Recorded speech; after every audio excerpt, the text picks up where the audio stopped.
In Giving We Receive campaign officially closed on December 31st. Contributions continue to pour in until the very last minute, with the total surpassing $2,607,000. Kathy Harrington reports. At the kickoff late last January, Bishop Mitchell Rosansky toured the Gray House in Springfield, one of the agencies supported in part by the annual Catholic Appeal. Catholics across Western Massachusetts were being asked to contribute to the campaign. The money raised supports ministries, services, and community-based agencies such as the Gray House. Executive Director Teresa Liberti thanked the bishop for the grant, explaining that 5,000 people a year benefit from the services they receive. With grants dwindling, this money is something that is very important to us and really allows us to continue our services and also to continue improving to meet the needs of our neighbors. In addition to support for food pantries, appeal funding goes to programs that feed the homeless and the homebound. We are trying to reach out and touch and help these people with the face and the hands and the heart of Jesus Christ.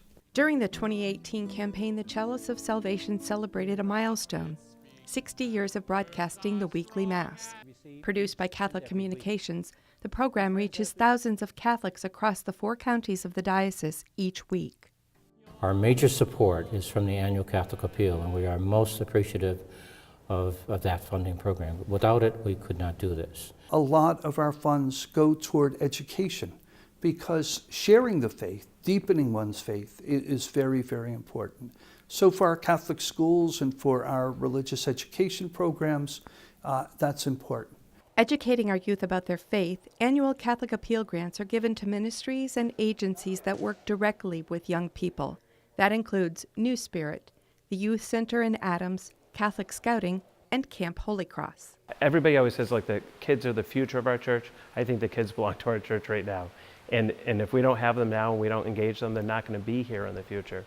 This summer, 7 new grant requests were submitted. Reviewing the applications, the allocation board members assessed each one to determine funding suitability.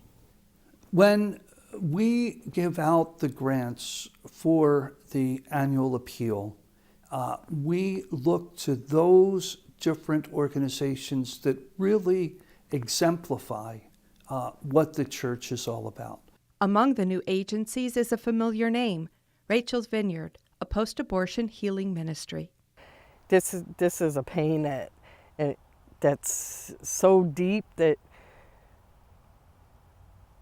you don't think there's a cure for it.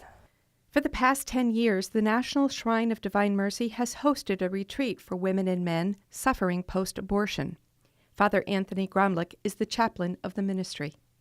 Everything, it's totally changed my priesthood. It's taught me really about mercy and action, and seeing the message of divine mercy literally changed people's lives where they thought that there was no mercy, there was no hope for them. And when retreatants come on the Rachel's Vineyard and they find that hope, they find that healing, they find that joy again, it just means the world to be a part of that healing, a part of the instrument of God's mercy. Another new grant recipient is Harmony House, a home for the terminally ill. Since opening its doors in the summer of 2017, 20 people have lived out their final days at Harmony House. Temporarily located in a 5-room ranch, a more suitable home with more bedrooms for the dying is undergoing renovations. All the money raised during the annual Catholic Appeal stays in the Diocese of Springfield. For Real to Real, I'm Kathy Harrington. And the annual Catholic Appeal Office is hard at work preparing for the 2019 campaign launch in February. This year, the Diocese of Springfield is marking 60 years of the annual campaign drive.